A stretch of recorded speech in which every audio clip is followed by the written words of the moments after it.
June 2 అని కోటి ఆశలతోటి నిరుద్యోగులు ఎదురు చూస్తున్న జూన్ 2 తెలంగాణ రాష్ట్ర ఆవిర్భావ దినోత్సవం రోజు కనీసం ఒక్క నోటిఫికేషన్ ఇవ్వాలని దౌర్భాగ్యమైన ప్రభుత్వం ఈ కాంగ్రెస్ ప్రభుత్వం. పైన చెప్తున్నారు. మొన్న ఏది రియాజ్ గారు, ఆయన పేరు ఏం పేరు, ఆయన అసలు ఎవరు, చెన్నగాని దయాకరా, ఆ చెనకాయలు అనుకునే దయాకరు, ఆయన పాలాభిషేకం చేస్తున్నాడు. సిగ్గున్నదా మీకు కొంచెమన్నా? ఎందుకు పాలాభిషేకం చేసుకున్నారా? మీరు చదువుకుంటారా? మీరు చదువుకునే కదా, మీరు ఉస్మానియా యూనివర్సిటీలో ఎదిగిన వాళ్ళే కదా. మరి నిరుద్యోగులకు నిజంగా నోటిఫికేషన్లు వచ్చాయా? ఒకవేళ నోటిఫికేషన్ వస్తే ఇన్ని నోటిఫికేషన్లు ఈ కాంగ్రెస్ ప్రభుత్వం ఇచ్చిందని చెప్పేసి అఫీషియల్ గా మీరు పట్టుకొని రండి.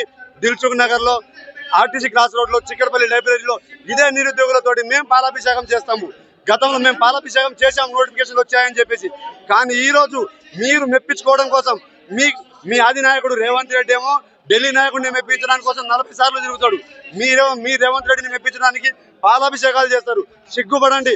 ఈ రోజు తెలంగాణ రాష్ట్ర నిరుద్యోగులు యువత ఎవరైతే రియాజ్ కావచ్చు, చెనగాని దయాకర్ కావచ్చు, బయట రోడ్డు మీద కనిపిస్తే బట్టలు తీసి కొట్టే పరిస్థితి ఉన్నది. దయచేసి మీరు బయటికి రాకండి. నేను మీకు సలహా ఇస్తున్నా. ఏం నోటిఫికేషన్ ఇచ్చాయని చెప్పేసి మీరు పాలాభిషేకం చేస్తారండి? ఎందుకు పాలాభిషేకం చేస్తారు? ఈ రోజు తెలంగాణలో నోటిఫికేషన్ లేక నాలాంటోడు టీ కొట్టు పెట్టుకుంటుండు.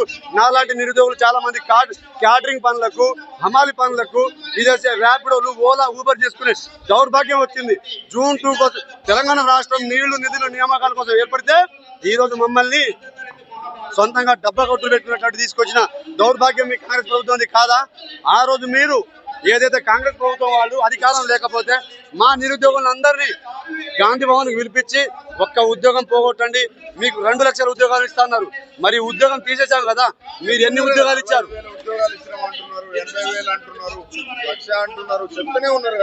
అంటారన్న వీళ్ళు సిగ్గులేని వాళ్ళు. వీళ్ళకు దున్నపోతు మీద వర్షం పడ్డట్టున్నది వీళ్ళ పరిస్థితి. ఈ అంగుటి గాళ్లకు అధికారం ఇస్తే ఇట్లనే ఉంటది అంటుంది. మా మిత్రుడు నవీన్ పట్నాయక్ అన్నాడు, అది పరిగేరి కొట్టోడికి పెత్తనం ఇస్తే వరి గింజలు దేనికి ఆశని అన్నాడంట. అటువంటి సన్నాసులు వీళ్ళు.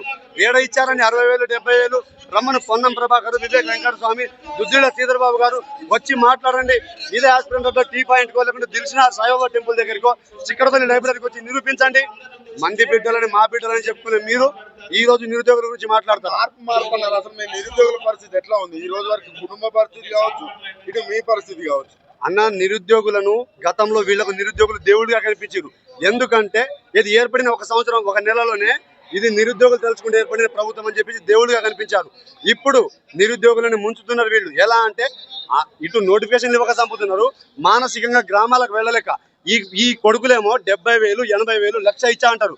మరి లక్ష అంటే గ్రామాలలో తల్లిదండ్రులు యూట్యూబ్ ఛానల్లో కావచ్చు, మీడియా పత్రికలలో చూస్తారు కన్నా. మరి 1,00,000 ఉద్యోగాలు ఇచ్చినా నా కొడుకు ఉద్యోగం రాదని చెప్పేసి ఊరోళ్ళందరూ సూటిపోటీ మాటలు అంటే నిరుద్యోగులు అందరూ ఆత్మహత్యలు చేసుకోవాలని చెప్పేసి ఈ తెలంగాణ కాంగ్రెస్ నాయకులు కంకణం కట్టుకున్నారన్న. ఈ రోజు తెలంగాణ రాష్ట్రంలో నిరుద్యోగం అనే పదం వినిపించదు. అందరూ ఎక్కడికక్కడ ఏ చెట్టుకో కొమ్మగా ఊరేసుకొని సావాలని కంకణం కట్టుకున్నారు. కాబట్టి 70,000, 80,000, 70,000, 80,000 ఉద్యోగాలు ఇస్తే ఒక నిరుద్యోగికి ఉద్యోగం రాకపోతే ఊర్లో ఎట్లా తిరుగుతారు? ధర్నా చేసే వాళ్ళందరూ అడ్డ మీద కూలీలో, లేకపోతే చదువు రానోళ్ళు, లేకపోతే ఇంకా ఇతరత్ర కానీ ధర్నా చేయడానికి వచ్చిన వాళ్ళు కూడా ఎవరు చదువుకున్న కాదన్నట్టుగా మాట్లాడుతున్నారు. సిగ్గుందా ఈ మాట చెప్పడానికి? ఆయన ఎవరు? చామల కిరణ్ కుమార్ రెడ్డికి, పిసిసి చీఫ్ మహేష్ కుమార్ గారికి, గాలి హర్షవర్ధన్ రెడ్డి కాంగ్రెస్ నాయకుడే కదా. మళ్ళీ ఈ రాములు ఏది ఉమ్మడి ఎమ్మెల్సీగా పోటీ చేసి ఓడిపోయిన రాములు, వీళ్ళందరూ కాంగ్రెసే కదా.